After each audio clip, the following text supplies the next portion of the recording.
Good afternoon. Welcome to this fourth bi-weekly academic interaction session for the students. The topic for today's session is setting up of business entities. We have with us CSV Sridharan, Practicing Company Secretary, Bangalore, CS Lakshmi Arun, Joint Director from the Director of Academics, ICSI, and Mr. Chittaranjan Pal, Assistant Director, ICSI, to answer the queries received from the students. CSV Sridharan is the founder and senior partner of V. Sridharan and Associates, Practicing Company Secretaries, Bangalore. He graduated in Commerce from Kolkata University and holds a degree in General Laws from Mysore University. He is a fellow member of the Institute of Company Secretaries of India and a qualified insolvency professional. He worked in the corporate sector in Maharashtra and Karnataka for about 8 years and has been in whole-time practice as company secretary since 1988. He was the chairman, Bangalore chapter of Institute of Company Secretaries of India in 1977. In 1997. In 1998, the Government of India Ministry of Corporate Affairs nominated him as a government nominee on the Central Council of the ICSI for a period of 3 years. Thereafter, he was elected twice to the Central Council of the Institute from Southern Region from 2001 to 2006. Besides being member of various committees of the Council, he was also on the Secretarial Standards Board and the Peer Review Board of ICSI for a number of years. He was member of the expert group on streamlining prosecution mechanism under the Companies Act 1956, OP Vash Committee in 2005, set up by the Ministry of Corporate Affairs. He was a member of the Rules Drafting Committee of the Ministry of Corporate Affairs for drafting rules for the Companies Act 2013 and group member of the Company Law Committee report in February 2016. He was a guest faculty at the Management Academy of the Hindustan Analytics Limited, Bangalore, and has addressed company secretaries and students at various places. He has addressed numerous training programs for peer reviewers of ICSI and at the orientation programs of the students at the professional level of the institute. He is on the panel of arbitrators of the National Stock Exchange and Bombay Stock Exchange, arbitrating cases involving trading members and investors since about 3 years. Now, may I request Joint Director Ma'am, CS Lakshmi Arun Ma'am, to give up first a brief on the subject today, which we are going to take up for discussion on setting up of business entities. Ma'am, the floor is open to you. Thank you, Dr. Rakichan. Today's paper we are discussing about the setting up of business and closure of business. There are various types of businesses, business entities, corporate form of business entity, LLP, society, trust, and every business entity has a structure, purpose, and different businesses are suited for different organizations. Like trust is suited for some purpose, and private companies are suited for some business purpose. So this is rendered to bring skill sets to the students, practical aspects to the students. The purpose of introducing this subject at executive level is paper at executive level is to bring the skill sets so that when they complete this paper and when they go for practical training after completing executive program, they will have fair idea about what are the formalities and what are the legal procedures involved while forming the business, while running the business, and in case the company is like at the closure stage or insolvency resolution stage, and what are the formalities. So they will have a broad-based idea about the business, different form of entities, right from registration. So we have a veteran speaker, Mr. C.S. Sridharan. He has very vast experience about different types of businesses, and then what are the registrations, initial registrations required, and what are the ongoing registrations required, ongoing business prescriptions, and he will brief you about the subject and what are the challenges, and it will be very enlightening talk. And I request the students to make use of this opportunity and clarify their doubts. Thank you so much. Thank you, ma'am, for the inaugural address. Now may I request CS Vigilant sir to take up the queries one by one. Now, and also request my esteemed colleague, Mr. Chittaranjan Pal, to give the queries to sir.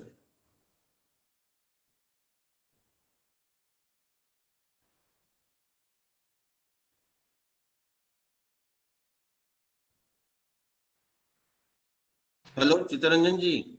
Yes, sir. Chittaranjan ji, now the floor is open for discussion. You may kindly tell the questions to the sir which you have received from our students. Yes.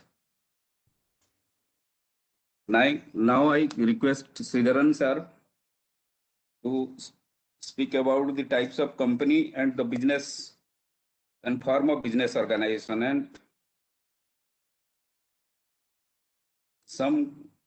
afterwards some query pertaining to private company. Now I request Sridharan sir to open the floor open for him. Hello. Hello.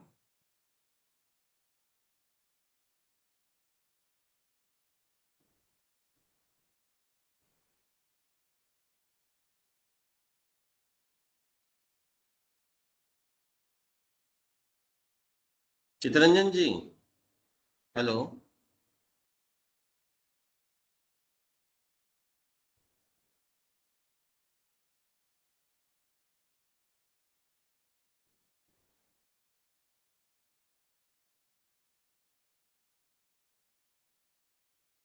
Chittaranjan ji, please unmute yourself. Yeah, Chittaranjan ji, please I unmute request. yourself. Yeah, by the time Mr. Sridharan joins, I request Mr. Chittaranjan to talk about this Yes, sir. paper, what is expected out of this paper, and how the students should prepare for themselves for this papers. What are the coverage, and then Mr. Chittaranjan can speak by the time Mr. Sridharan joins.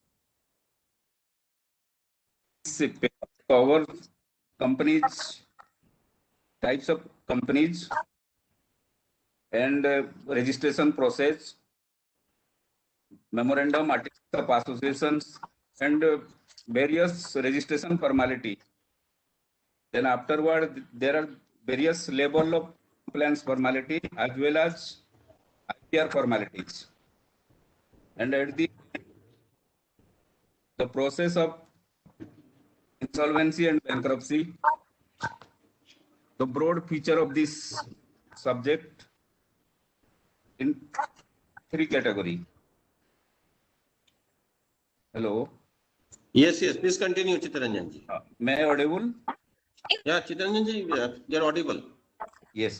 We can hear you, Chittaranjan. So, yes. Now, MSME, micro, small, medium enterprises, and also startup also we covered. Basically,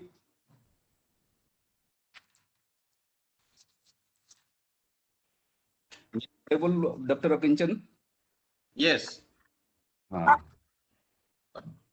Chittaranjan ji, can you answer, just as one query, Yes. like setting up a business, we say this is a very, very innovative paper that has been introduced in our CS curriculum. Now, startups has been in the air from the government of India since 2014-15. So much has been interested in startups, and you just mentioned about startups. So, can you just throw some lights on how this, by embracing the concepts of this paper, if suppose tomorrow a company secretary or governance professional wishes to set up his own or her enterprise or business, how this paper is going to be of immense professional assistance? Basically, any incorporated private limited company, registered firm, and LLP may establish startup if their turnover for any financial year since incorporation or registration has not exceed 100 crore, and such entity is development and improvement of the product or process or services or if it is a scalable business with high potential of employment generation and wealth creation, Okay. it apply for the status of a startup with the DIPP. Okay. DIPP. The process of there are very process for the registration of there are certain formality the startup required to comply to. Suppose when a startup cease to be a startup, if such entity complete 10 years from the date of its incorporation, or if its turnover exceed 100 crore, then it cease to be an startup. Oh, So I think fine. Dr. Akinchan, Mr. V. Sridharan has joined the meeting. Right, right. Sir, are you there?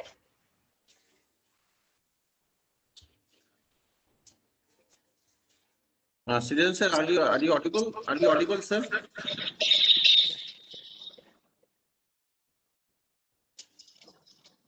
Yeah, I think he's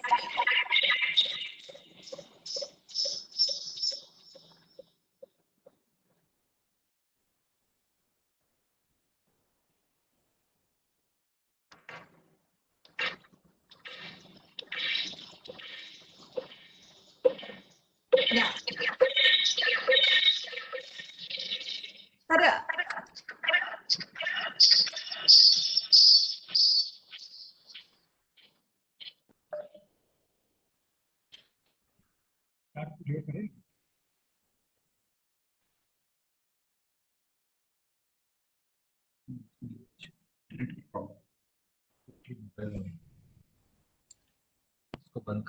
yeah, Dr. Akinchan, I think we'll continue.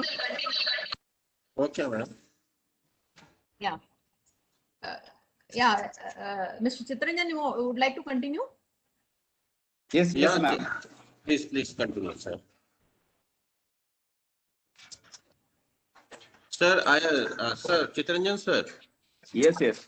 If you can tell us, our students, something about the types of companies, because this is a very basic concept, and sometimes we know about a few types of companies only. If we ask any student, our student is asking, which are the different forms of companies we have?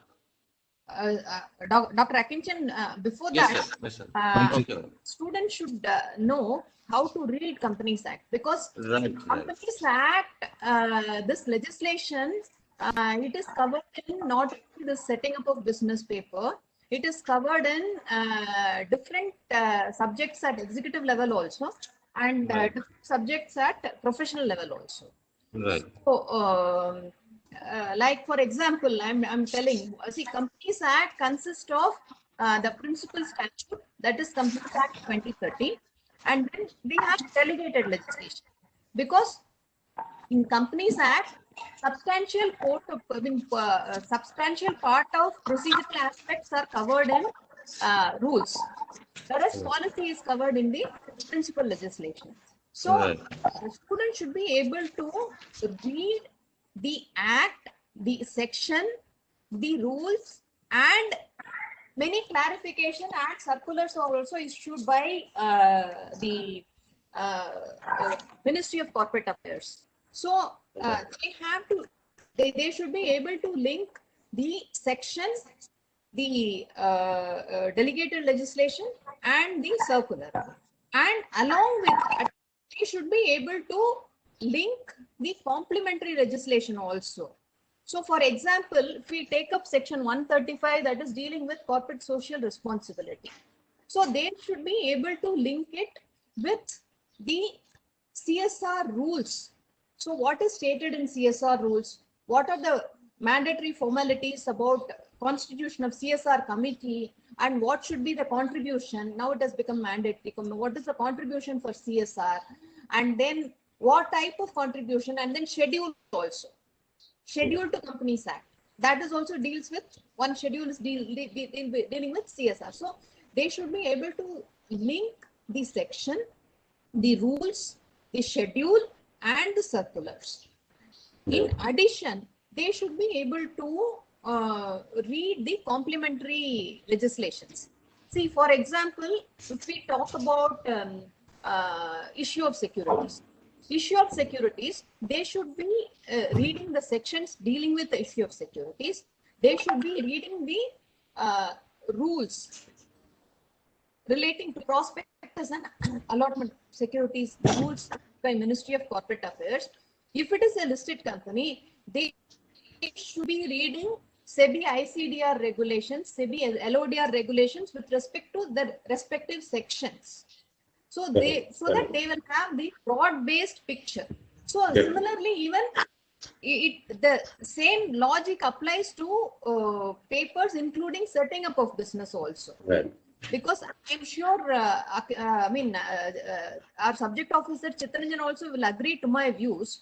So they should have a broad-based views. See, and secondly, they should know how to read a section.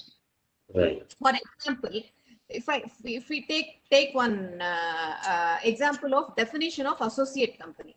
Associate company, section 2(6) deals with the definition of associate company. So what is associate company?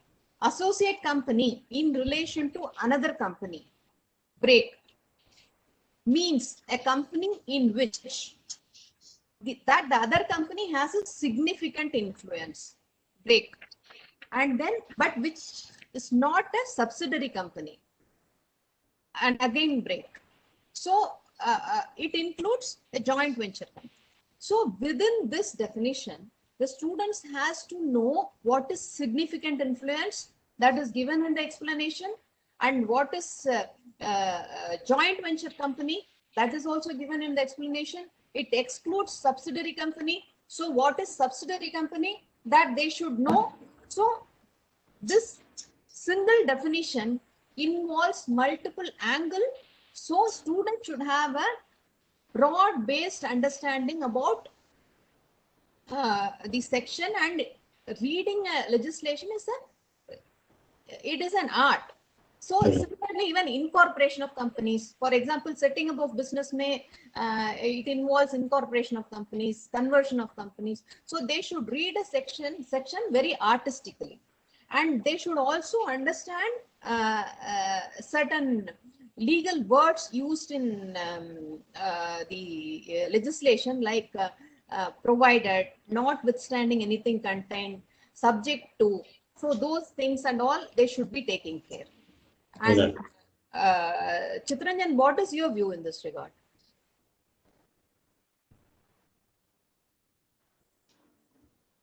Chittaranjan, kindly unmute yourself.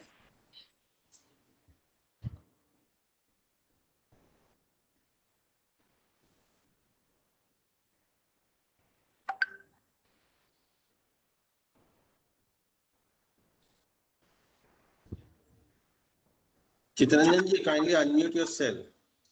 Unmute. Yes. Now you're audible.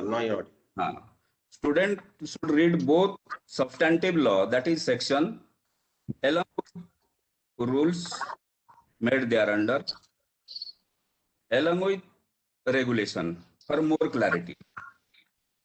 The student also refer various circular notification also for complete understanding of the substantive law.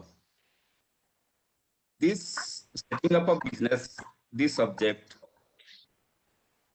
suppose we speak about this choice of business organization. Choice of business organization depend upon the nature and size of the business of such entity, and it varied from the case to case basis. Any person, there are different form of business organization. That is sole proprietorship. Any person may establish sole proprietorship or HUF, or partnership firm registered under the Partnership Act, or maybe it may incorporated LLP according to the LLP Act 2008, or it may be incorporated as a private company or public company or one-person company incorporated according to the Companies Act 2013. There are also various type of company also: producer company, small company, nidhi company, doormat company, government company, also Section 8 company also. May I order now? Yes, yes, please continue. Sorry, joined.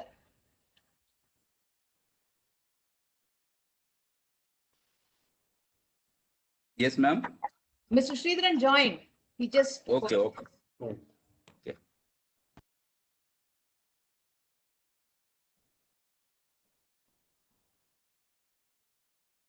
Hmm. Okay. Are you able to hear? Yes, sir. We are able to hear you, Yes, sir. yes, sir.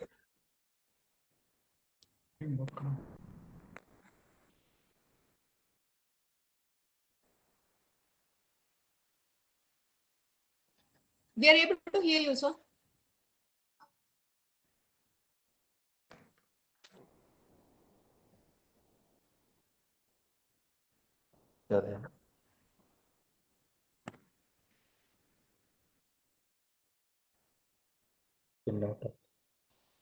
Are you able to hear me, Lakshmi?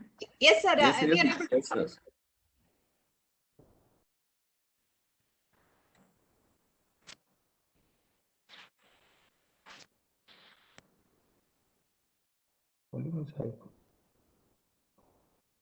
एक काम कर वो laptop में बस second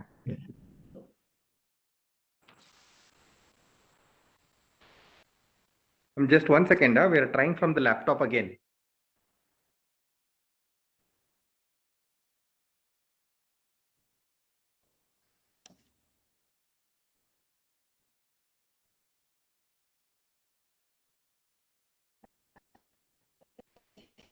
In fact, we thought,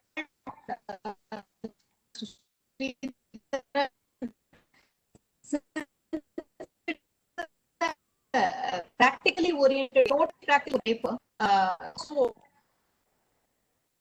passing the paper, it will give an edge towards their employment competence. What do you say?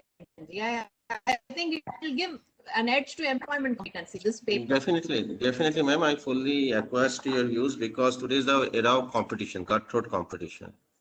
And a person with only excellence can survive and grow. Sustainability and growth is only possible when we can bridge the gaps in theory and practice. And I think this is the session which is more apt in today's context when the government of India is also putting a lot of emphasis on setting up our own business organization, entrepreneurship rather. And we have one entrepreneurship development institute in India. Abhi, unmute it. You want to be mute, you click that. Now you can talk. Stop video में है No, no, because video is on. Your video is visible. If you to stop, you have to click that. Then you can start talking. Yes, sir. Yes, sir. We are able to hear you, sir.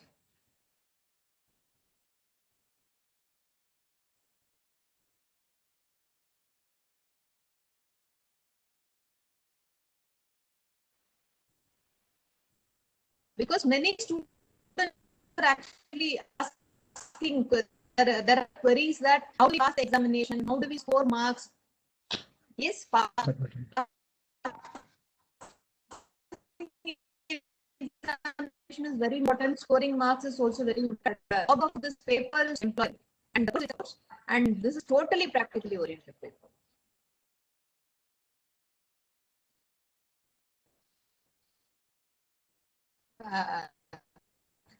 Chitradan, can we take up questions till Yes, Mr. yes, ma'am. joins? Yes, what, ma'am? Yes, One yes, question. I'll take up some questions.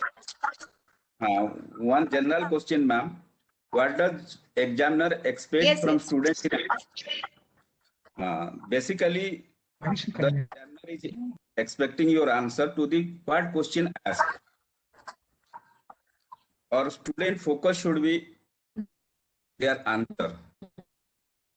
And focus of the student should be what the question demand.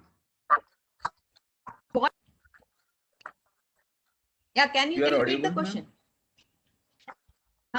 What does the examiner expect from student in answer? What are is the audible, ma'am? expectation of? Yeah, I'm Examiner. you're audible. See, Yes. Our sincere advice is like when you read the question paper, read thoroughly each question, and please understand what is expected from the question, and write answers to the point. We don't have to Yes, write ma'am. extra also. We don't have to write minimal also. We should write what is expected out of the question.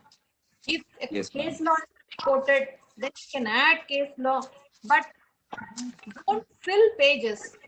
Just write what is expected out of the question in a clear, simple language. Yes, ma'am. That will ease the examiner's position also. Yes. Sir, can you hear me, sir? Yes, certainly. Yes, Sir, sir. some student is asking what is expected by the examiner when they write answers. So what is your view, sir? Well, basic thing which I think a student should apply his mind towards is first of all trying to understand the subject. A superficial reading of company law is not sufficient. You have to read thoroughly the subject, and as Madam has told and other speakers have also told, company law by itself is the Companies Act 2013. But you have to read it along with the rules now, unlike earlier where we didn't have much rules. So every chapter of the Companies Act has got the relevant rules for that.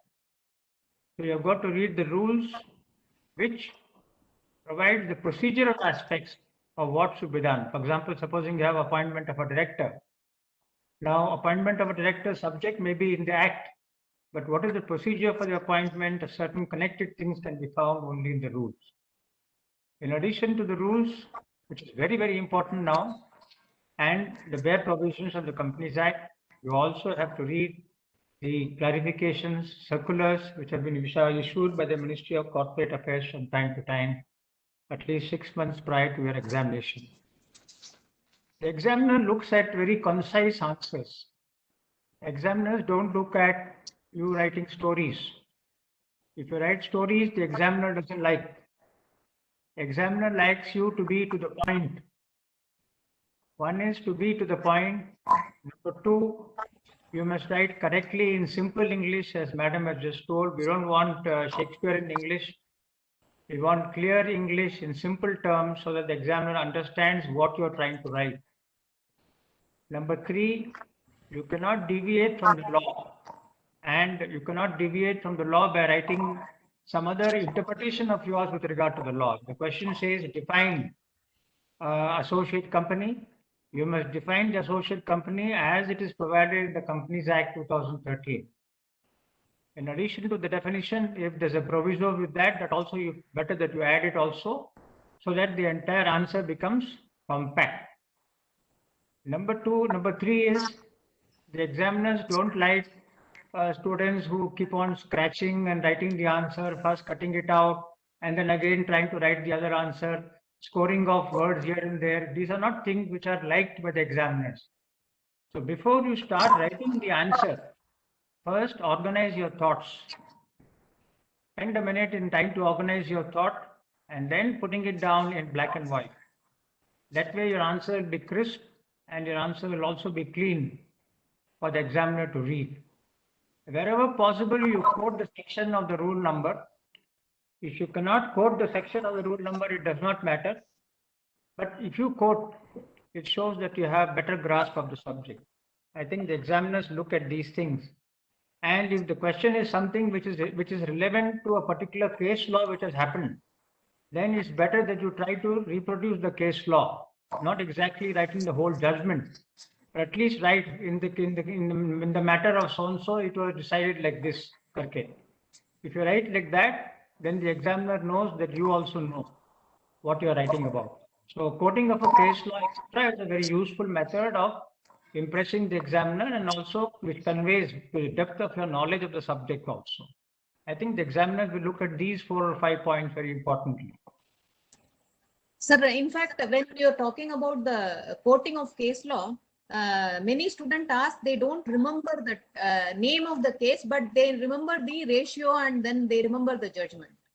So if they write the ratio and judgment saying that in a decided case, then due weightage will be given.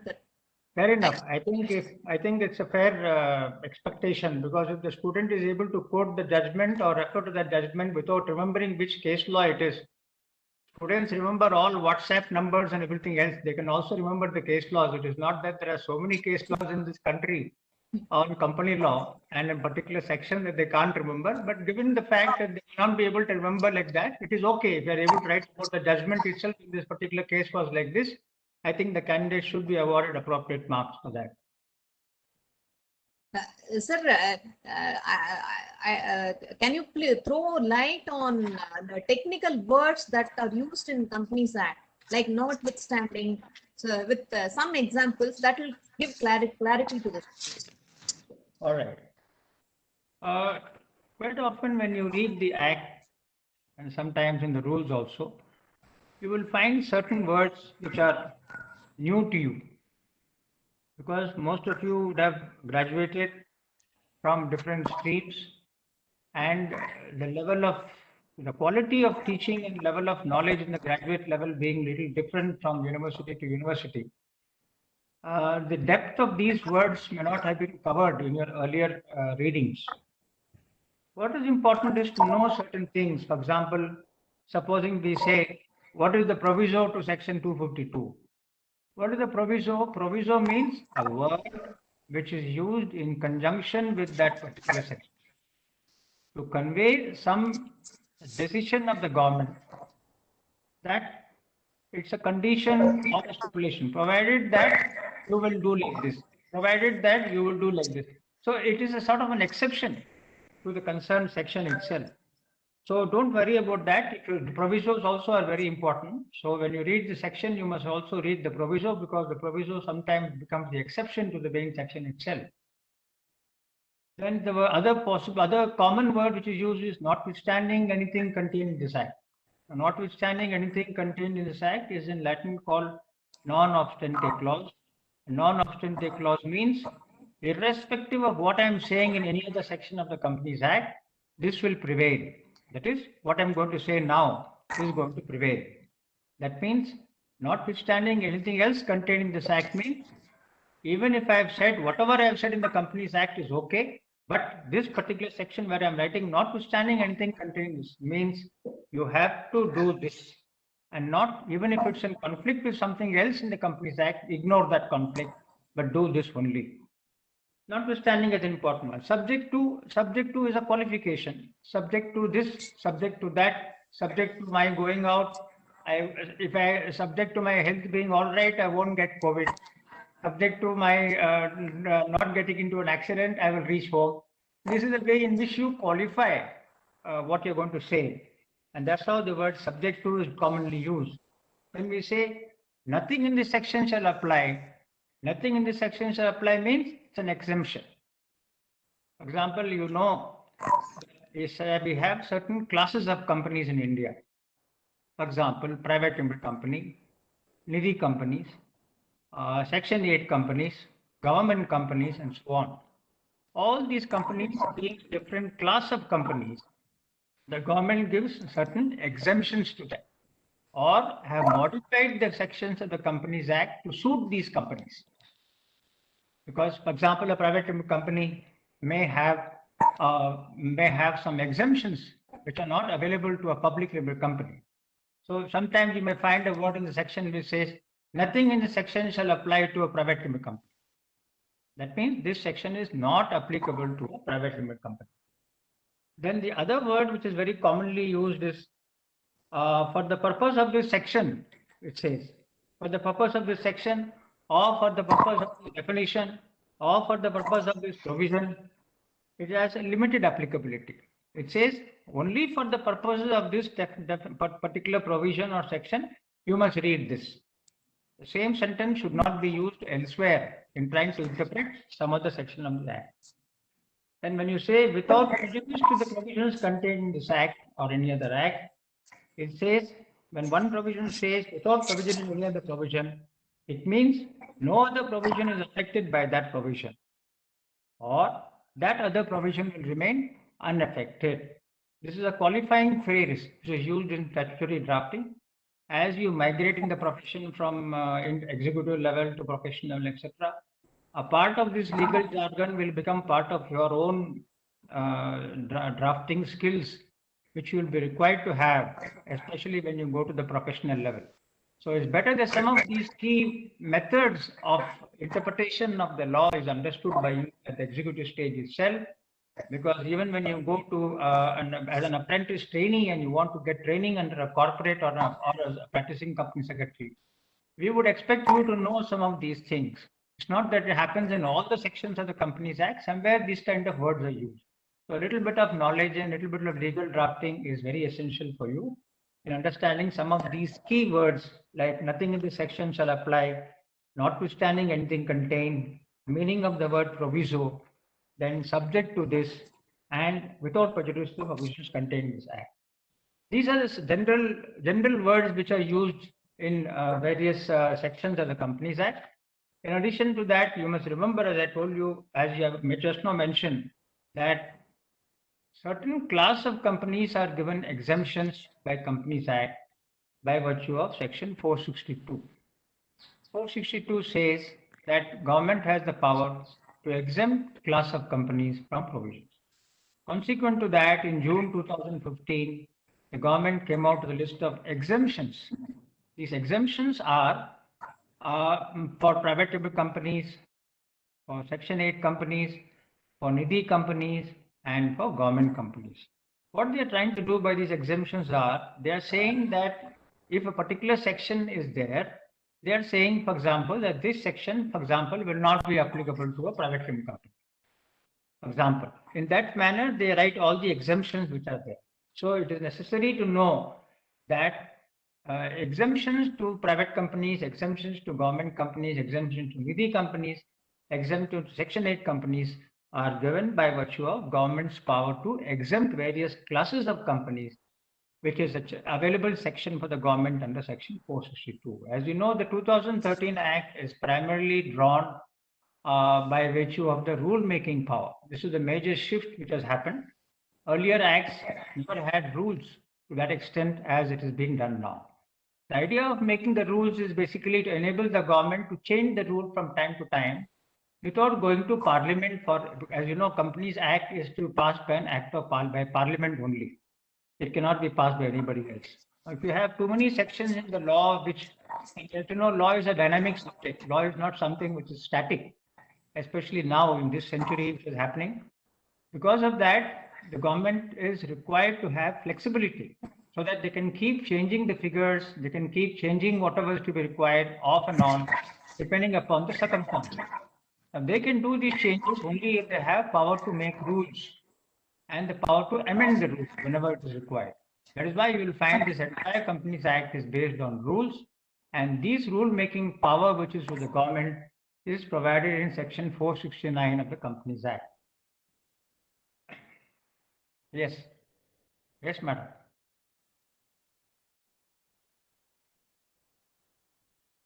No.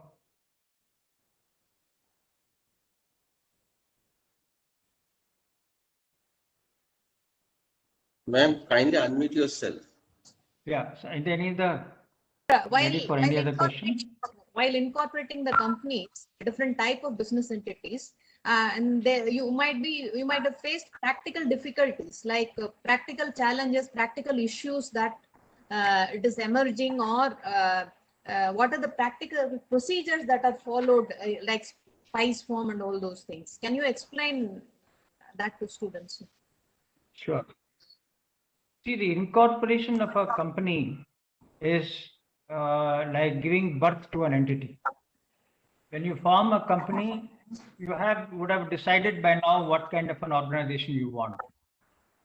Some of my previous speakers have spoken about different types of business organizations, of which the private company and to some extent the public company are most common here. Now, as far as the company is concerned, first the requirement which you have is to get your name. That is, you have to reserve your name. And reservation of name is done by you applying to the government, the Ministry of Corporate Affairs through the Central Registration Center for availability of a name. You cannot put whatever name you like. So whichever name you are asked is something which the government must approve. Now, in the government approving the names, there are various conditions, there are various requirements which are there. For example, the name should not be resembling an existing company. The name should not offend the Trademarks Act or the Names and Emblems Act. And there are a host of requirements the name should fulfill. It should not be violative of any of these things. After the name is scrutinized, the name is made available to you, and thereafterward, the name of the proposed name is reserved for you for a period of 20 days. And within 20 days, you must proceed to incorporate the company or ask for a subsequent extension of time for keeping the name reserved. As you know, the SPICE basic thing which I think any student should do is to have a look at the MCA site. The MCA, www.mca.gov.in, gives you the snapshot of various services which are offered by the government for the corporate sector. First thing which you will do is you need to have two things. One is the director's identification number or the DIN for the concerned director, for which you apply for the DIN and get a DIN number for him or her. So you also need to keep what is called a digital signature, because everything is now digitally signed. So the digital signature is required for both the directors and for the subscribers to the Memorandum of Association and Articles of Association, because everything is now signed digitally by them. After your name is reserved, you start proceeding with the formation of the company by having certain important documents in place. The first document which you look at is the Memorandum of Association, the EMOA, what is called. The EMOA is already a format is available in the ministry portal. You need to use that format and make the required changes in that. For example, supposing you're an electronics company manufacturing electronic products, you will make sure that your first main object is relating to electronic products. Like this, you may have 3 or 4 other objects also.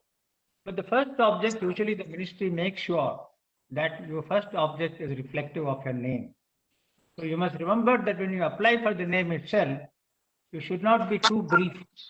If you just write electronic products and then you write semiconductors, printed circuit boards and so on in the MOA, the ministry may ask you to resubmit it saying that this is not what you wrote in first application for availability of name. So when you write your first application for availability name and you give your proposed objects there, it must be elaborate and crystal clear, because the same thing you're going to reproduce when you make your EMOA first object number 1. Having tied up the objects and the objects ancillary, incidental to the attainment of that, and then you have the capital clause and then the liability clause. And of course, in the beginning, you have the situation clause after the name. With this, your EMOA is more or less complete. Then we come to the EAOA, the Articles of Association. Again, there are standard Articles of Association available in the ministry portal itself. You can modify these standard articles the way you want, provided it is not violative of the provisions of the Companies Act. For example, supposing Companies Act says 21 days notice is required. If you are a private limited company with just 2 shareholders, you will say, hey, why do I need 21 days notice for this? For me, 7 days notice is enough. 3 days notice is enough. You can write in an article that my notice period for calling the general meetings of the company shall be 3 days. In this way, you can modify, but your modifications which you make should not be violative of the provisions of the Companies Act, because a private limited company is given freedom in a number of places to alter its articles the way it is required. So once the EMOA and EAOA is ready, you would have applied for applying for availability of name. SPICE Plus has 2 parts in that, Part A and Part B.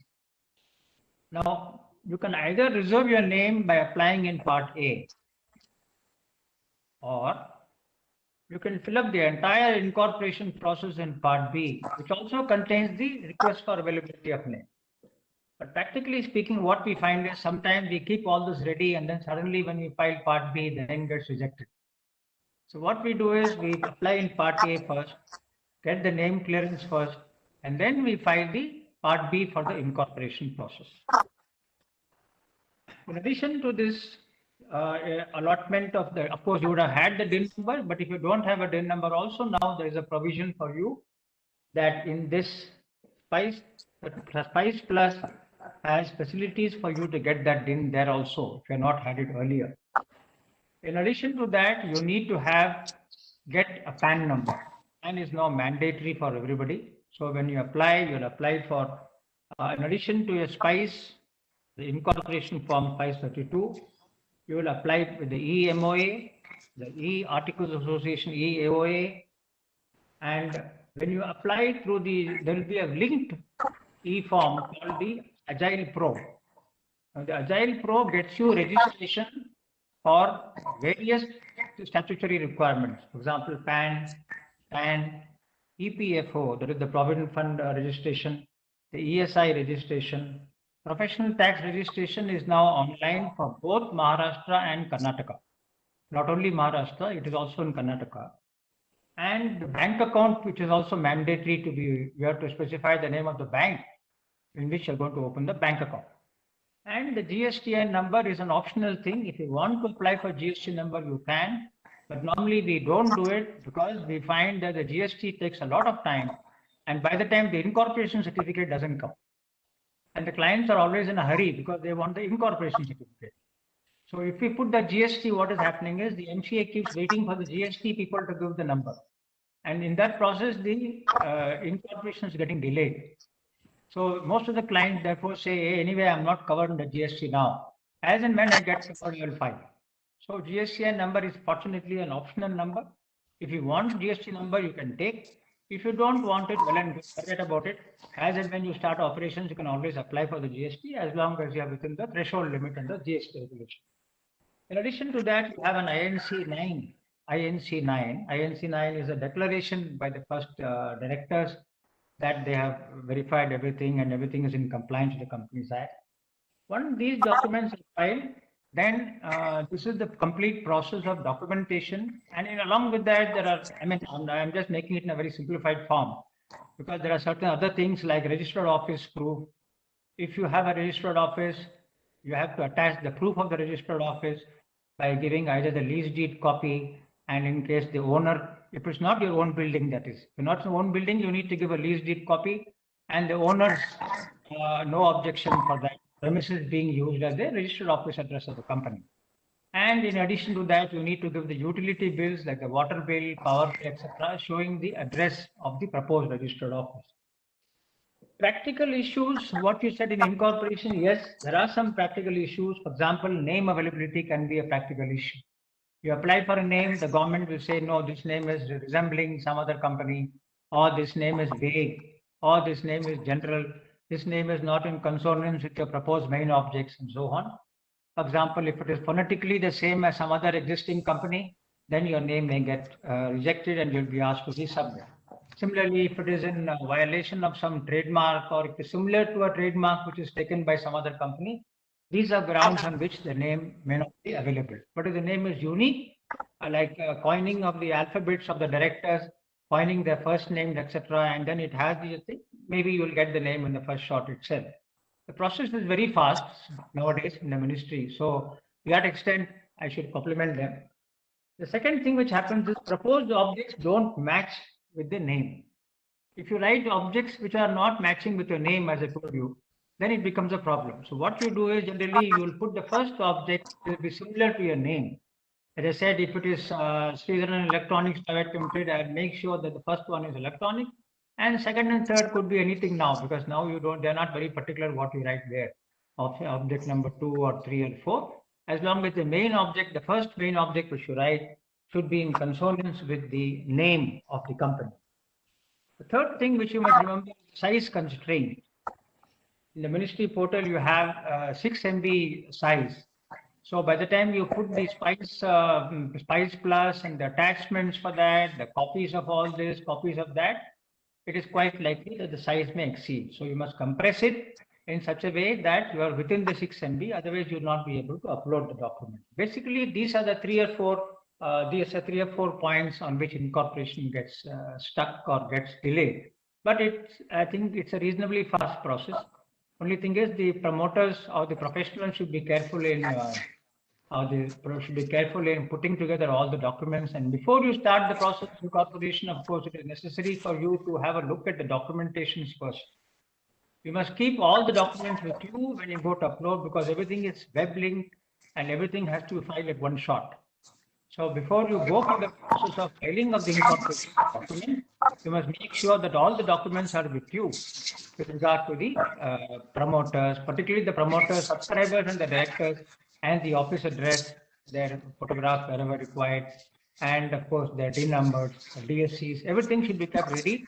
And then once you start uploading, generally within a period of 3 or 4 days, 2, 3 days, 4 days, working days, incorporation gets approved, unless there is some defect in the document or some reason why the CRC is asking, Central Registration Center is asking you to clarify any particular matter. In that case, of course, it gets delayed by a maximum 1 or 2 days or 3 days. Otherwise, the process of incorporation is quite simple now compared to the earlier days. And since everything is now digitally signed, you just have to have the digital signature of the directors and subscribers for affixing on the concerned document. Sir, can you throw some light on MCA version 3? Because it is much spoken about in the news also, and it was spoken in the budget also. MCA version 3, what is it? Can you throw some light for the students? This is the one which is going to come, is it? Yes, which is going to come. I don't know this. I think not much of material I have on that to be able to tell the students now. But what I can look at is that what I've heard at least is that they are going to upgrade these versions, and this in turn may also cause usage by them of a lot of artificial intelligence techniques. And if they do this AI techniques, what I call, I think the early warning signals for the ministry with regard to violations, with regard to non-compliance, etc., may pop up more often and more frequently and more faster compared to what it is now. And this in turn may force corporates to be more compliant. Because earlier they could sort of here and there get away, but now with this kind of technology, it may become very transparent and very easy also for the regulators to be able to tap violations very quickly. And they are talking about even also about simplification of various laws, removing about various laws. I think 2 days back there was some mention that so many huge number of laws the government is looking at which can be scrapped. If they do that, it will be a great relief, because many of these laws are really outdated, and we also find it very difficult in practice to look at some of these laws. Thank you, sir. I think this will be good. I think the new version is time to develop that. Then only the corporate sector will also undergo some kind of a disciplining in this country. Thank you, sir. Chittaranjan, can you identify the question, Mr. Yes, Chittaranjan? yes. Sir, Yes. kindly elaborate different type of companies, sir. Different types of companies. Yes, sir. And business form of organization, sir. Yes, yes. Hey, which company is suited for which purpose? That you're asking, Chittaranjan? Okay. I take Yes, the yes, point. yes, ma'am. Okay. Let's say I'm going to run, let's say I, V. Sridharan, I want to start a business. Yes. Okay. Let us say I want to start the business of petty shop. I just want to sell some material. So if I want to open a shop, I don't need the investment required for the shop is sufficient. I have the money to open the shop, and I don't want interferences from others. I would like to keep it in a small way. I would then go for the sole proprietorship business, because as a sole proprietor, I have full control on my business. I know what is the extent of my assets and liabilities, how much I can borrow, how much I can spend on my shop, what could be the profits, what could be the losses.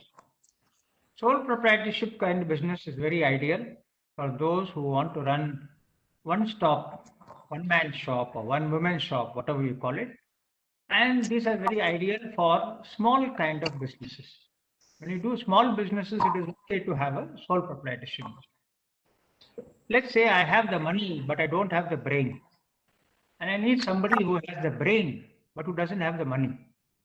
I have the money. Now somebody else here has a brain. So I said, hey, why don't you've got the brains and I've got the money. So we'll start a business together in which you put in the money and I will run it. Now, obviously, when you look at a business where you need more than one person, and you need to have not only two, maybe 3 or 4 people also along with you, you may look at it or running it as a partnership firm. A partnership firm is very ideal in some ways that you have a pooling of resources of people, whether it is money or whether it is knowledge or whether it is the day-to-day management. As long as the work pattern of the partners is very clear, well structured, everything is documented by way of the partnership deed, and you are able to get along with your other partners, which is very, very important, you will find that partnership is a very effective method of running even a business venture or for that matter even professional practice also. So partnership is limited. In a proprietorship, as I said, if you are the proprietor, you are assessed to tax, and whatever income you earn from your business is offered as income from business or profession, and you pay tax as Sridharan.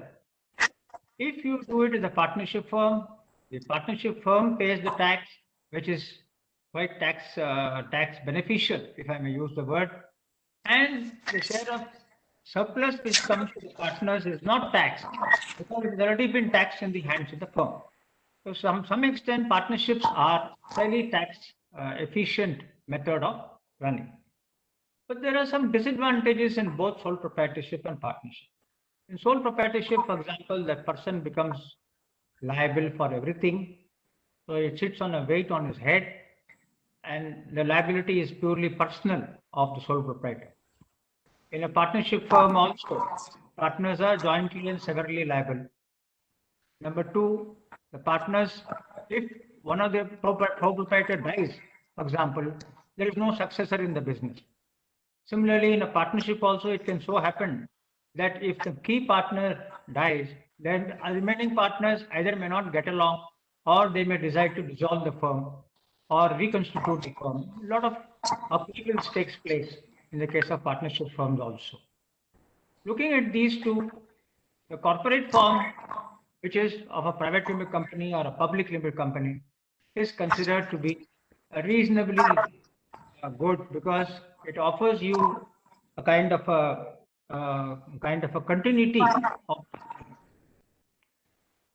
In a private limited company, I would choose to form, supposing my partnership is a little bit growing now and I need to get more investors, I need to get more directors on the board, and quite often even my customers say, as long as you're a proprietor or partner, we may not want to do business. But if you're a company, we will look at it. Quite often even that is required, and sometimes for registration purposes or for registration as a vendor, that is in some places, they insist that you be a corporate or you be a partnership firm as an LLP, a limited liability partnership. That also we don't mind. But don't be a sole proprietor or just a partnership firm. So sometimes because of compulsions of industry, you are forced to set up the company as a private limited company. Now, a private limited company's formation and characteristics, as you know, is basically like this. A private limited company is formed a minimum of 2 members. I just need 2 members to form a private company, and I can go up to 200 members. But generally, private limited companies don't have that many members. They are just 2 or 5 or 10 or 15 because only a closed knit circle of people are either shareholders or directors of a private limited company. Secondly, a private limited company has recognizes the investment of the shareholders by way of equity share capital or a preference share capital or any instrument which is similar to this. So equity capital, as you know, determines what is the controlling power which a particular person has on a company.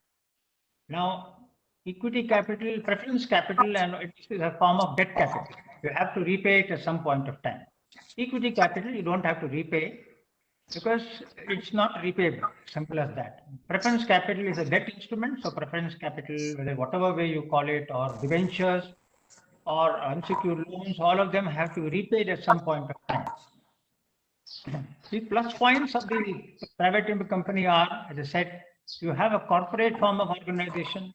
The shares which you issue to a particular shareholder. Supposing I'm a shareholder of a private limited company and I want to exit, I can transfer my shares to somebody else.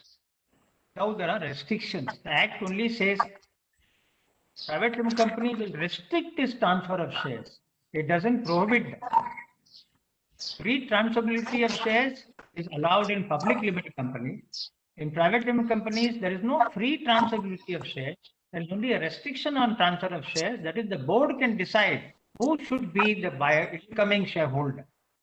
If the incoming shareholder is somebody the board doesn't like or has created enough problem for the company, the board has the right to refuse to register the transfer of shares.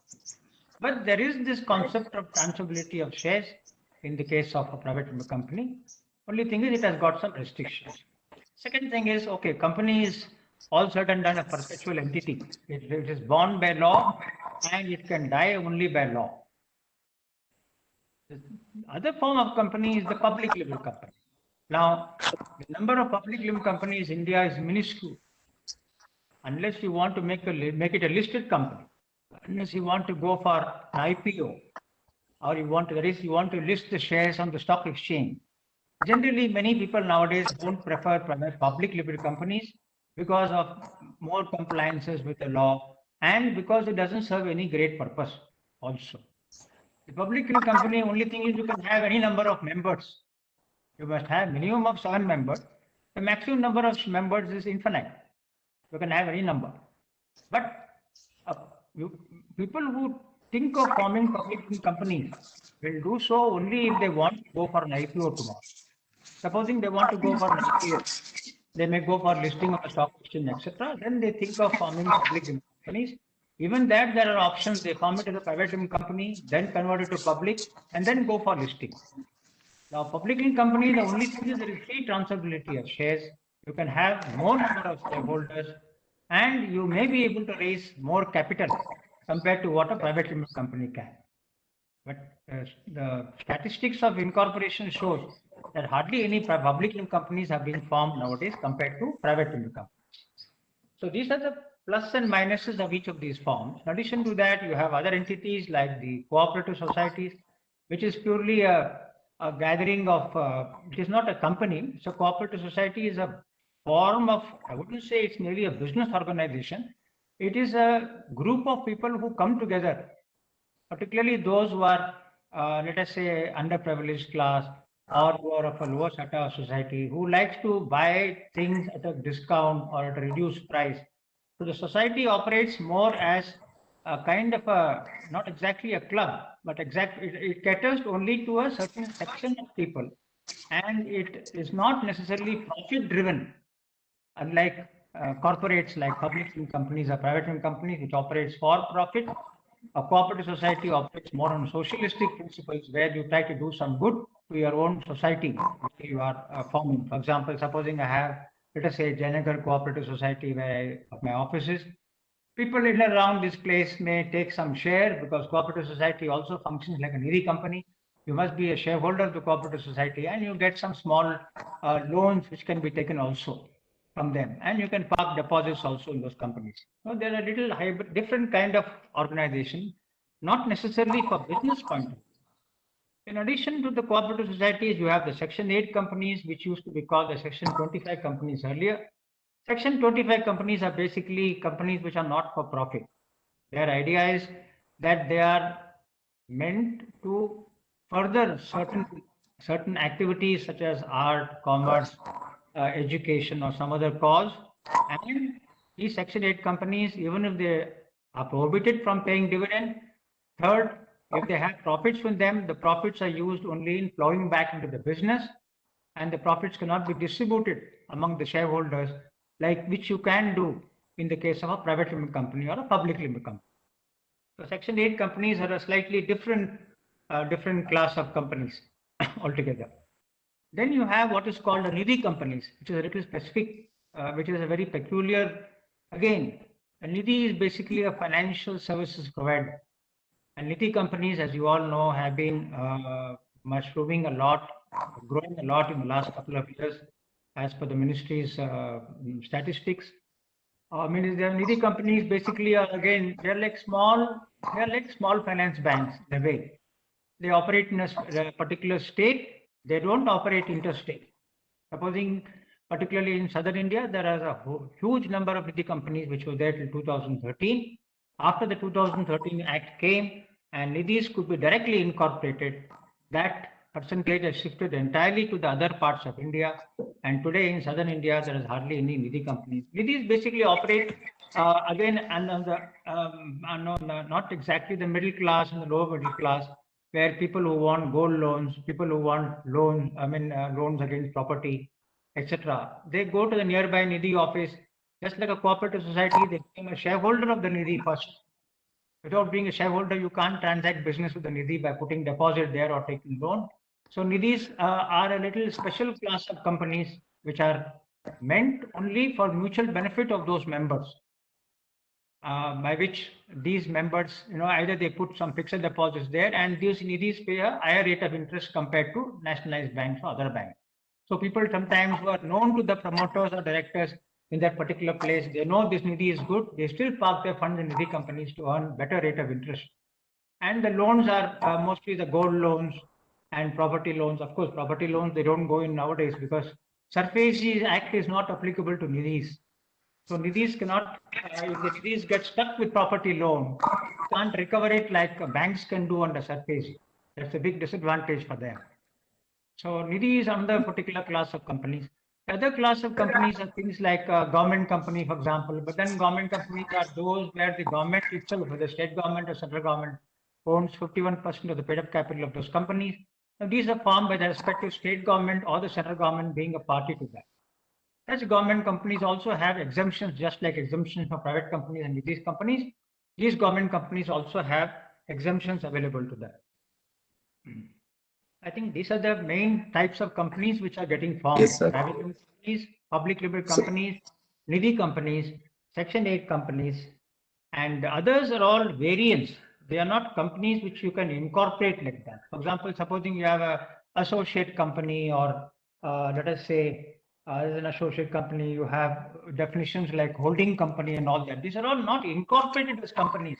They become like that by virtue of the structure. A foreign company, for example, you can't incorporate a foreign company in India. Foreign company is already there. So that is not an incorporation part. They can only open branch offices or license offices in India and operate through these vehicles in our country. So these are not exactly forms of business organization. They are variants. Like your COVID variant is also a variant of that. That these are all different types which comes out from there. Similarly, a small company, for example, a small company definition is like this. You can't incorporate a small company. A company is a company. Depending on its turnover or capital, it may become a small company or not. That's all. But you must know these definitions, very important, because all of these are very, very practically it comes, because when you do practice, we also see whether the company is a small company or not. What was its turnover? What was its capital?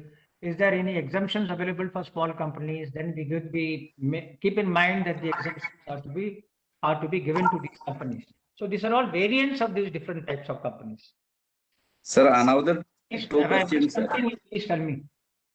Yes, sir. Another two questions, sir. Yeah, yes. Am I audible, sir? Yes. Another two questions, sir. Whether characteristics of cooperative society and producer company as well as Nidhi company are less same, sir? Characteristics. Lot of break. Once again. The characteristics of cooperative society Yes. and producer company are almost same. As far as Nidhi companies are concerned, they are just like cooperative societies. Okay. You also have this president, secretary, treasurer, etc. All these designations which are given in Nidhi company is similar to what happens in the cooperative society also. Okay, sir. Now, these companies, Nidhi companies, are governed by the Companies Act. But when they were incorporated, when the concept of Nidhis came at that time, I think these people have borrowed heavily from the cooperative society. Even we find it difficult to convince the Nidhi companies that there is something called a Companies Act. Because they always think that they are like a cooperative society, general body meeting, and they talk of president, vice president, etc., which these designations are not known to us in the corporate sector except as employees. Whereas Nidhis operate with this kind of a thing, a treasurer, for example, and then they talk about the bylaws of the Nidhis. Now, the bylaws of the Nidhis, each Nidhi has got its own bylaws. Now, even if you have the Articles Association, which is required for the incorporation of the company, most Nidhis have their own bylaws also. And these bylaws are not a part of the articles. They are independent. Just like a cooperative society will have a bylaw, same way these people also have bylaws. The president shall hold office for 1 year. In the absence of vice president, the vice president shall be there. The rotation of office bearers in the Nidhi, and so many other internal things, safe deposit locker, for example, gold loan, how much I should give, property loan, how much I should give. All these is contained in the bylaws of the Nidhi. And these people operate only by the bylaws. So to that extent, Nidhi's operations and those of a cooperative society are almost similar. Okay, sir. Sir, another question. Throw some light regarding one company. One person company, sir. Throw some light regarding one person company. OPC. Yes, sir. OPC is a new invention under the 2013 Act, where it says that you can have a one-person company. That means only one person. Normally, we know that to form a private limited company, you need 2 persons. Whereas OPC is an exception to that. That OPC shall be formed with only 1 person, and such a company will be called as so-and-so OPC Limited. Now, OPCs, you see, the concept of OPC has been prevalent abroad, and it suited some countries, particularly the UK and other countries there. I must say that the concept of OPC in India has not picked up, because for various reasons. A person who is a one-person operator, he will rather do it as a proprietor. He does not see anything as a benefit for him when he does it as a OPC company. Unless there is a benefit in choosing the form of business organization, every businessman or prospective businessman looks at, one is the convenience of operation, one is the cost of compliance, and third is the taxation. Unless these things are in his favor, he is not going to look at it from that point of view. Because if OPC is a company, I would suppose it will be taxed at the corporate tax rate. And if a one-person company is to be taxed at a corporate tax rate, he doesn't see any great benefit for him. He would rather do it as a proprietor, because he may probably end up paying less tax there, or even as a partnership instead of an OPC. The major thing in the OPC is, the future of the OPC is basically that since the one person can die at any particular point of time, the law says that you must have a nominee. There must be a nominee who must be an individual, an Indian individual, whom you must name at the time of incorporation as the person to whom the company will vest in case something happens to the one person. And OPC has got some exemptions under the Companies Act also. For example, it doesn't have to have cash flow statement, and some benefits have been given under the Companies Act. But as I said, from a structuring, from a practitioner's point of view, the concept of OPC is still not much picked up in India, I would say. Number of OPCs are quite less. In fact, people prefer to go sometimes for LLP form instead of going for an OPC. Yes, the main feature of the OPC is the appointment of the nominee. And formation of the company is almost similar to what you do under the SPICE. The provisions are almost the same. Only thing is you can operate with one person, you can operate with one director, and it is like a sole proprietor only for all practical purposes.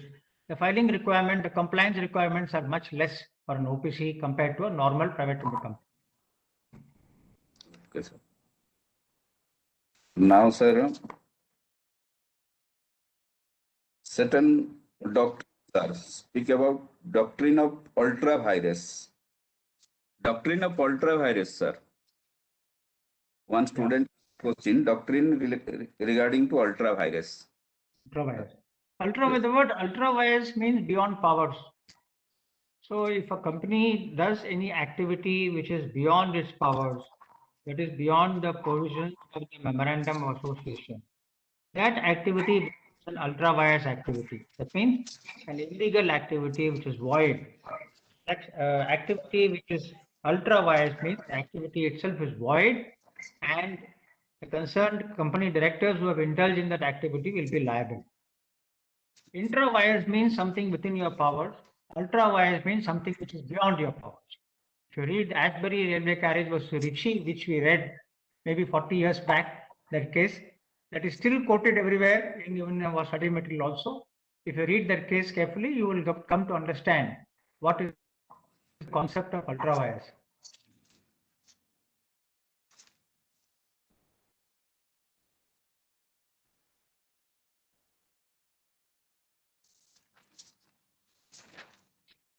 Now, anything regarding Companies Act, sir? Well, the Companies Act is such a vast piece of law, legislation, that sometimes you don't know where to start, where to end. But I think since your this particular module, you have setting up a business as 40 marks, registration and compliance is 35 marks, insolvency, winding up and closure is 25 marks. I think the student spends a lot of time in at least understanding the company law very well. He'll be able to cover at least 65 marks out of the total 100. Because registration and compliances, I know after seeing the material, it's quite vast. And since it is vast and since the different type of entities require different type of compliances, it will be difficult for the students to memorize or remember everything which is there. Moreover, some of the laws relating to wages code and some other things are also now in the study material. But the act, I think, has not been passed in parliament, so some portions of that you may have to read what is available in the law as of December 2020. I think the structure of the structure course is very interesting. Though the subject is very interesting, this SBEC, because it is something which I think every student should know, have an idea at least. And with regard to company law by itself, I think if most of the students spend some time on the MCA website and also look at the e-book, I must congratulate the ministry. The e-book is very up to date and gives you a full idea of all the amendments which are happening there. And there is not much point in, and more importantly, the important thing which I also want to tell the students is don't have a shallow knowledge of the law. Whenever I have interviewed for trainees in my office, as we had 15 days back, luckily this batch is very good. Whenever we have interviewed the people and asked them some basic questions, like for example, let us say related party transaction. You had it a subject in your study material. Tell us about related party transaction. Most of them are not able to recollect what is the provision in section 188 or the rules. And we tell the students, we have a written test system whereby the students are asked to write a written test in objective style at least. They can't write descriptive, at least objective you write. They give you 3-4 options, you tick on that. That's what you know. And that's how you're taught now with the MCQ system. We used to study Ramaya Companies Act fully when we used to write examination. Nobody touches Ramaya anyway. They all have scanners and guidebooks. And because of that, what is happening is even the coaching centers also prepare the students like this, that if your question is little bit deviated, then they are struggling. You're not able to answer. So if you read the section thoroughly, see, nobody is asking you to now tell me what is the Supreme Court decision yesterday on, let us say, Tata's case. We're not going to ask that. We know that a candidate that's coming for interview is an executive level student. An executive level syllabus we know. And even in the syllabus, when we ask questions like what is a din, what is a sin, what is a pin, sometimes we find them struggling to answer even these questions. And the section wise, once you study the section thoroughly, there is no possibility of forgetting. And unless you are that level, your competency reaches that level, you will find it a bit difficult, not only in training part. Tomorrow, when you become member of the institute and go to some corporate sector, you will find the same problem with the MD or CEO asking you so many questions. The CFO will ask you so many questions. At that time, you find it very difficult because your foundation is not strong. And from the institute point of view, they can only give you good study material. They can interact with you like this, stopping whenever required. But ultimately, the proof of the pudding is in the eating. Now it's a question of how you eat and how you convey that in your answer paper. That's what is very important. And tomorrow, when you study well, when you've got the subject grasped within you, even if you go for an interview with somebody like us in our office, or you go to somebody like Wipro or Infosys, you'll be able to speak confidently. Soft skills is one part of life. Hard skills is also important. Don't concentrate only on soft skills. Soft skills is good. It's good to talk very well. It's good to dress up. It's good to do WhatsApp number of times, be on Facebook, be on Twitter. All this is fine. But at the end of it, I will look at not these things. I will look at what value addition you can give to my office. And that value addition will come in the 1 hour when I interview you. I will know how much you have studied. And this study which you do will help you in a professional course also. Remember that. It's not just that you pass and you say, okay, I passed, now I can forget about it. No. Corporate law is going to be the core strength of you as company secretary. And therefore, it is very essential that you pay attention to this paper very carefully. Sir, in fact, in addition to that, like in the institute also, we issue case digest series. Like so far, we have issued 7 case digest series for the students under different topics. So where we brief the cases, and we also issue monthly updates for subject-wise, module-wise, indicating the regulatory updates. So they get both case briefs and regulatory updates subject-wise, chapter-wise. So sir, I request all the students to read this also in addition to the study material, so that they get to know the updates and then they get to know the cases also, sir. Right. Very good. Yes, ma'am. Ma'am, another question from student. Sir, can you cover some aspect of IBC as well as labor law and MSME? More or less, IBCs are some aspects. I think Like in fact, sorry for interruption. A student is asking, why should I read IBC when I don't intend to close the business? Number one. And number two, the way you explained the art of reading Companies Act, IBC is too technical for me. How do I read IBC? Well, to answer the first question, that what you said, that some students said, when I'm not going to close the business, why should I read IBC? Who knows? Who knows? The company secretary may be the only one left to close the business also. Sometimes it happens that like there's a saying in Casablanca, the boy stood on the burning deck. So sometimes you may find that everybody has left and you're the only person left in the company, or the company has gone sick and some operation creditor has filed a suit for recovery. At that time, the MD is going to ask you, the company secretary, what should you do? At that time, what you will say? You will say, ICSI didn't teach me insolvency and bankruptcy code. Can you say that to your MD or CFO? You can't say that, because IBC has come to stay. It is something just like it's like saying that, okay, in company law paper in those days, we never read the chapters on winding up. I also didn't read much of winding up in those days, because I thought, what the hell, what is this winding up chapter? Is very boring. And we knew that not much marks will be asked from this also. In those days, I'm talking about 40 years back. Many of us left the winding up chapter completely. I can tell you very frankly, I left the winding up chapter because it was huge. A huge portion of the old 56 Act contained winding up, and it's so complicated that we said, chalo, 20 mark jane do, baki mein le lenge mark. So it's like that. But then IBC is not like that. IBC is insolvency and bankruptcy code, Okay, now you had a holiday because of COVID. You just see after COVID is over, how many cases now will be filed. Now you have got, and then it has its own rules, it has its own regulations. It's a full-fledged activity by itself. In my office, my partner is an insolvency professional, but we are not able to take up any IBC act because I've told her that you cannot do it by doing company law also. You need to do it as a vertical, which means you must be up to date with all the regulations, rules, etc. tomorrow if you want to be an insolvency professional. IBC, believe me, I have always, initially I had my own reservations about it, but now that it has been set up, it will continue to be very important for company secretaries. And believe me, other professionals, even those who, as you know, most of you know, whether you're in practice or whether you're in employment, IBC is something not many chartered accountants are involved in.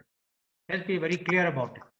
Those who come for the IBC cases in NCLT are practicing company secretaries or advocates representing law profession. Because advocates, they have got used to this adjournment and all that. So they, for them, okay, one more hearing, one more case, and it fits into their psyche, how they work. It doesn't fit into the psyche of a company secretary yet, because certain complications from IBC is something which I can't handle, because you keep asking for hearing very often, and I need to completely move away from the office to do IBC related work. It's not correct to say that IBC is not important. It's damn important. And just because it has got 25 marks, not only 25 marks, maybe half of that in that itself. Just because it has got half that mark, you always have the choice of leaving it in your preparation for the examination. If you say, okay, 25 marks, I don't want to read insolvency, I don't want to read winding up, I don't want to read closure, forget about your 25 marks and pray to God that out of 75, you get 50. If you are good enough in that, you have got through the paper. But that depends upon your luck. It depends upon the type of question paper you get on that fateful day. If on that fateful day, all the questions are tough in the 40 and 35 marks, then you had it. You can't make up an IBC. And this portion which is there of 25 marks in the study material is not elaborate. It is very, very small portion in the study material. For the 25 marks, the quantity of matter which is given in the study material is adequate for the 25 marks. Little bit of extra reading is required, yes. You are a knowledge-based professional. You're going to be a knowledge-based professional tomorrow. Reading is your business. It is your business to read and understand. If you want to be a hardcore professional, learning is your only outlet. If you don't want to read or learn, don't get into professional courses. Thank you so much. Sir, another general query, I'll just take it up. A student is asking, when is the last study material updated last? So the study material updated and available latest is study material updated up to December 2020, and June 2020, and we have issued supplements that is from July to December separately. It is available on the website, and whatever amendments that has happened till December 2020 will be applicable for June 2021 examination. And the study material is getting revised for the next session, and which will be available positively by July 2021. That study material will be updated up to June 2021. So that is the answer. Sir, one more query. A student is asking, what is the difference between a trust and society? If you can clear the difference between trust and society, going back to the types of organization, the student wants clarification on what is the difference between the trust and society. Trusts are basically a different form of entity, because trusts have your discretionary trust and non-discretionary trust, public charitable trust, private trust. These are all created for a specific purpose, and that purpose, unless it is a public charitable trust, private trusts are made only for a selected group of people. In the case of a society, it is not so. Society is meant for a larger section of people which is there. Two, a trust is meant for maintenance of the trust property and for distribution of its assets. A society is meant for making available to its members certain facilities, such as sale of some goods at a lesser price, provision of loans, and so on. The societies are formed under Society Registration Act and the respective state law with regard to societies. And the trusts are formed under the Indian Trust Act.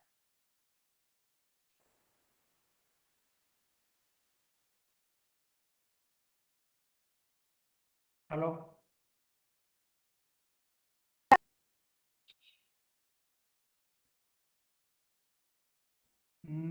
Yes, sir.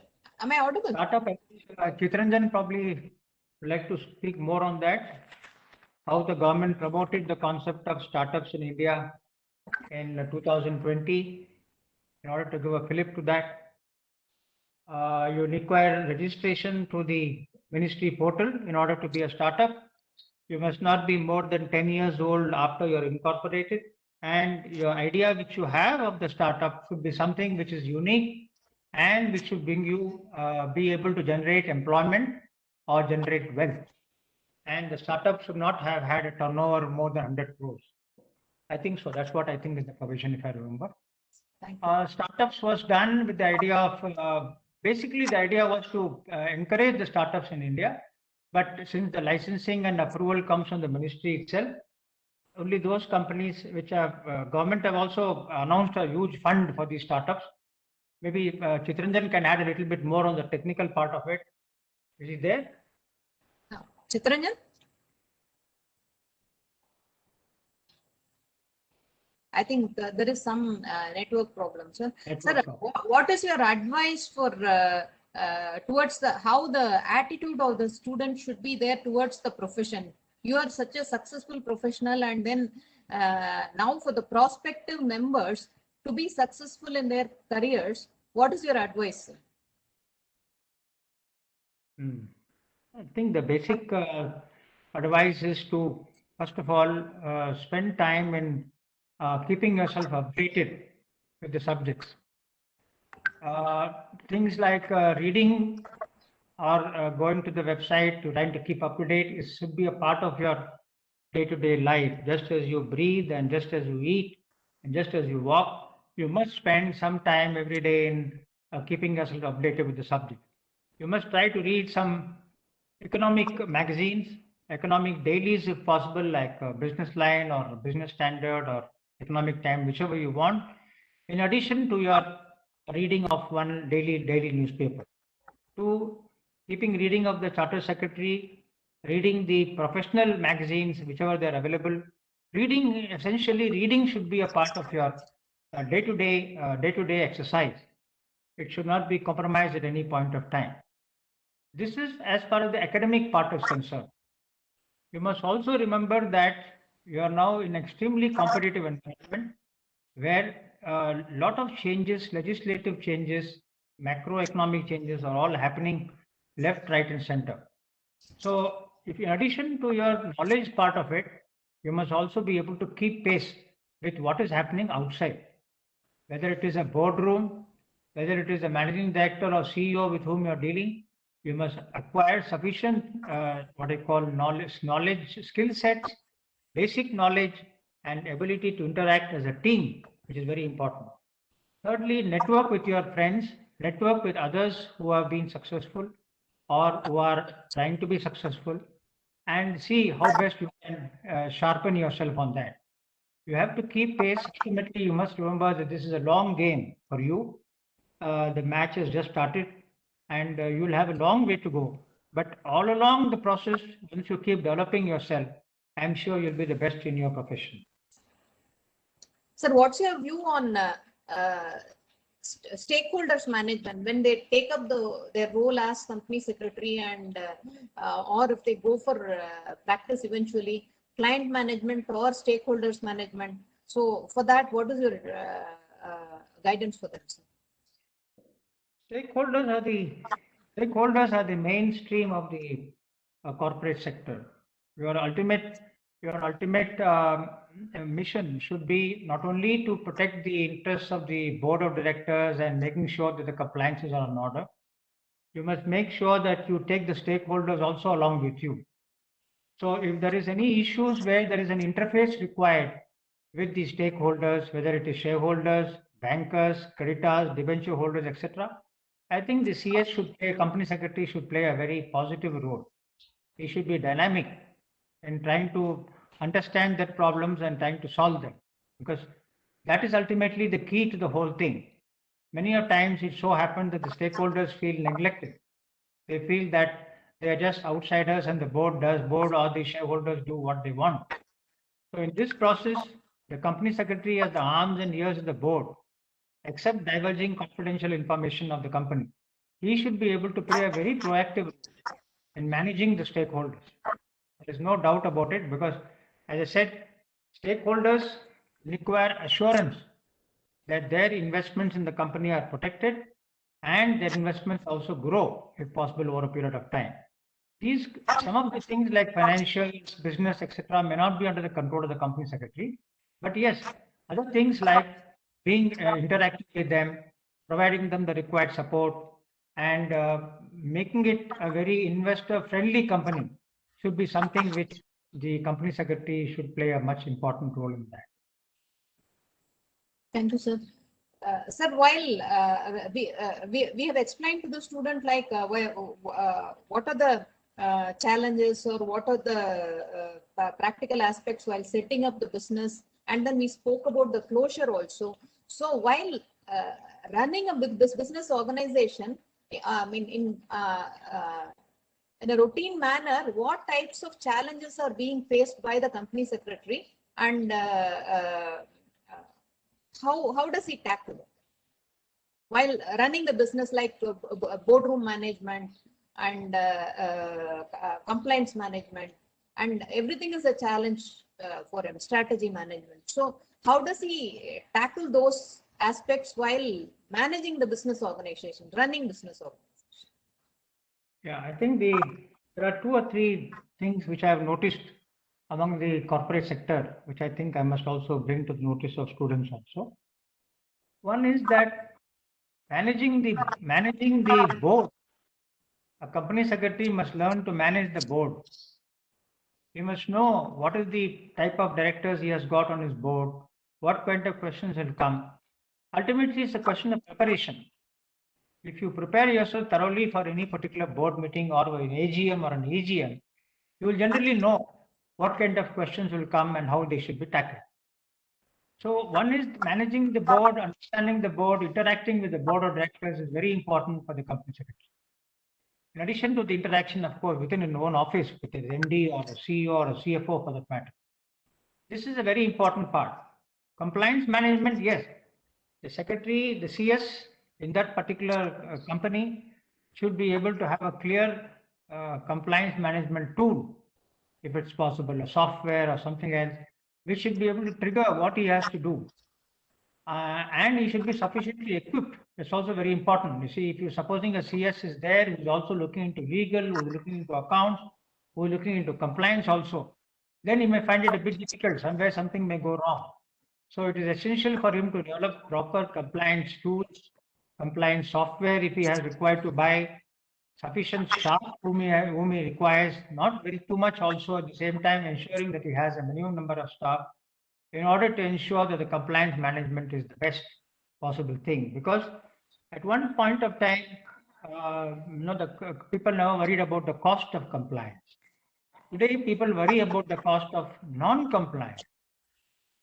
If there is a non-compliance, what is the penalty I have to pay?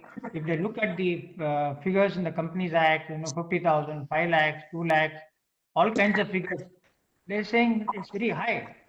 And then if something like that were to happen, company secretary himself is also a key management person. So it is not only the board of directors whom he is putting into a risk, he is putting himself also into risk by having any non-compliances. So compliance management is a very critical part. In fact, it is the mainstay of a company secretary's work, even today in many of the companies, managing the compliances. Thank you, sir. Akinchan, do you have any question? Chitranjan? Chitranjan, are you there? Yes, ma'am. Yeah.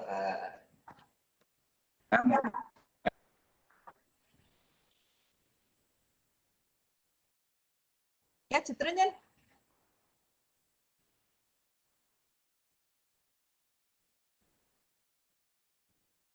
Chitranjan, can you hear?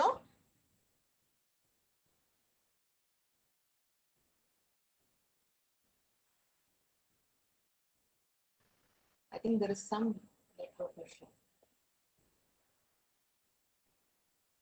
Akinchan, do you have any questions?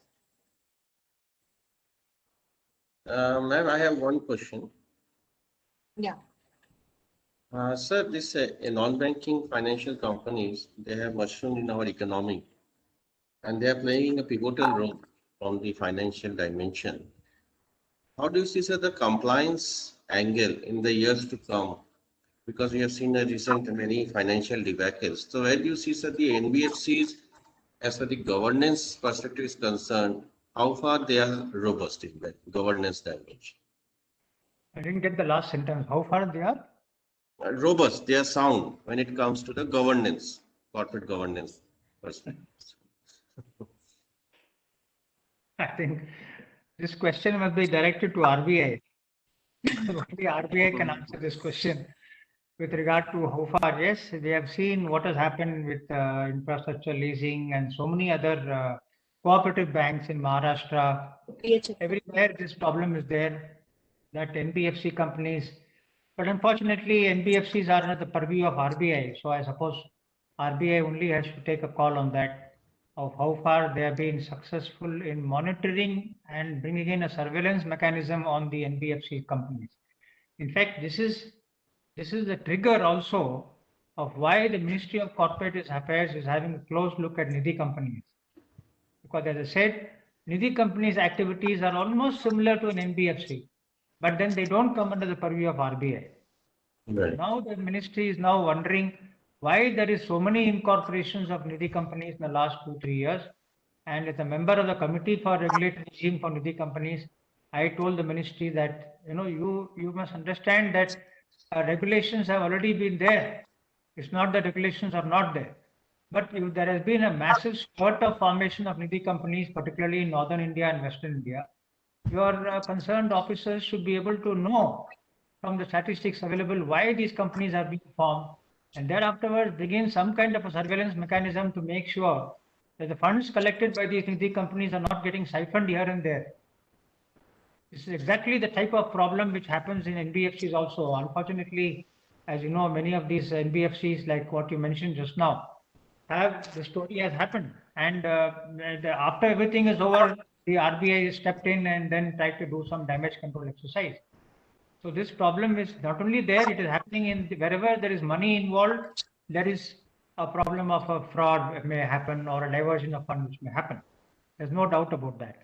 But for that, the RBI has to tighten, and as it is, the RBI has a fairly good system of monitoring the NBFC's companies, but the human brain works faster than the regulators. So when that works faster than the regulators and a handful of people are there to do that, then I think regulations itself becomes very difficult. So hopefully RBI also will start tightening, but of course last year 2020 and 2021 is a washout year for everybody. So nothing much could be said on that, what has happened. But I think once these things gets a little bit stabilized, the government will have to look very closely at these things, just as they're looking at merger of banks and things like that, which is required very much, because as long as you make organizations a little bit more easier to operate, and make sure that organizations don't get too unwieldy or not being able to be controlled, then issues like mergers of banks, etc., become very important. And this is something which I think is an ongoing process. And I'm sure the RBI will work out something to see how best. They keep tightening by way of doing some regulations or changing the regulations here and there. But as I said, human brain is a little different. So Right. if they have a different, if you are made up your mind to be fraudulent, then regulations doesn't help. You still will bypass the regulation somehow. Right. Thanks. That's what is happening. Do we have any questions, Chitranjan?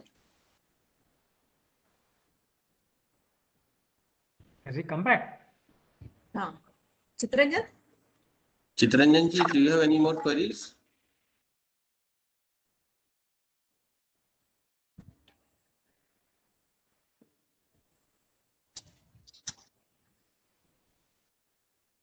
I think there is some network problem with.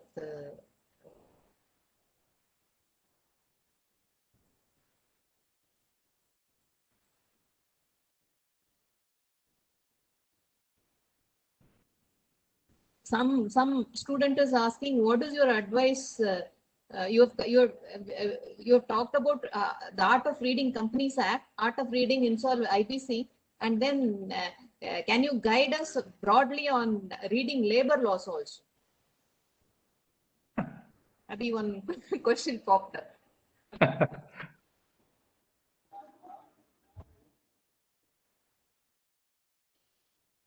I think the same thing what I said for Companies Act will apply to other laws. Only thing is company law is a single piece of legislation where you have this 40 marks. Whereas in labor law part of it, which is a part of your setting up a business itself, I think you have some portions which are relating to labor laws. And do you have a paper on labor and industrial laws or something else also in It's an optional. for professional? There is an optional paper, sir. Specialization. Oh, acha, acha. Okay. No, I don't think there's anything. There's no magic, and I can't give you any magic wand that you read like this by looking at regulations, etc. In these kind of laws, unlike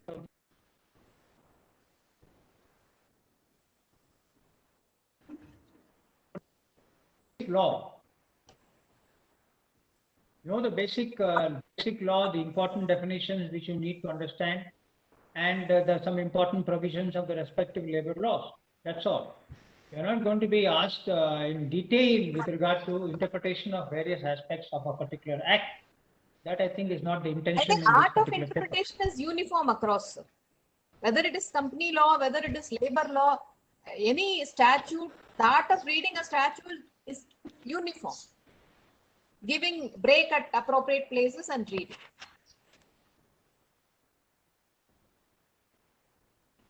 Yeah. Chitranjan, are you back? देखिए call आया वो बीच में cut कर दिया मैं उससे कुछ किया था ना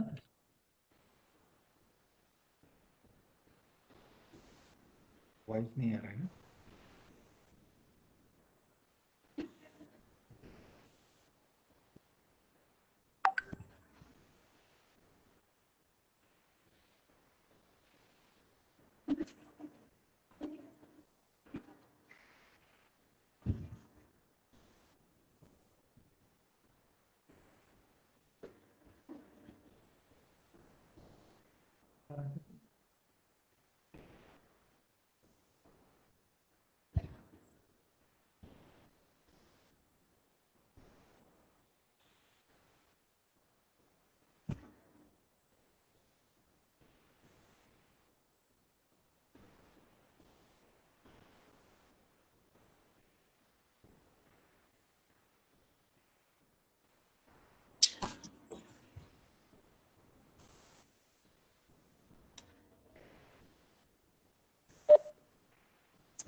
Yes, sir, are we audible? Yeah, now it's that is temporary breakage that. Akinchanji, Yes, there are no more, any questions, Abhi? No, ma'am, no more questions. So I think we can, Chitranjan, can we wrap the session?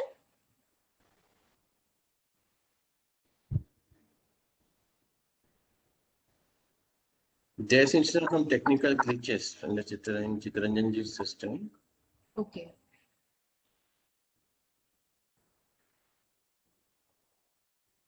Can we wrap the session? Kunjan, can you propose? Yes, ma'am. Sure. Thank you, ma'am. Now coming to, it's indeed my esteemed privilege to propose the vote of thanks. We express our sincere thanks and gratefulness to CSV Sridharan for sparing his valuable time to address the participants of this program and for his words of wisdom, which will go a long way in understanding the nuances of setting up of business entities and attempting the examination. Friends, the next session in the series is scheduled on 22nd April 2021, Thursday, on the topic drafting, appearances and tradings. So do log in, send your question in advance. Thank one and all present here. And in this corona pandemic, we'll advise stay safe, stay healthy. Thank you once again. Jai Hind. Thank you, sir. Thank you so much. Thank you.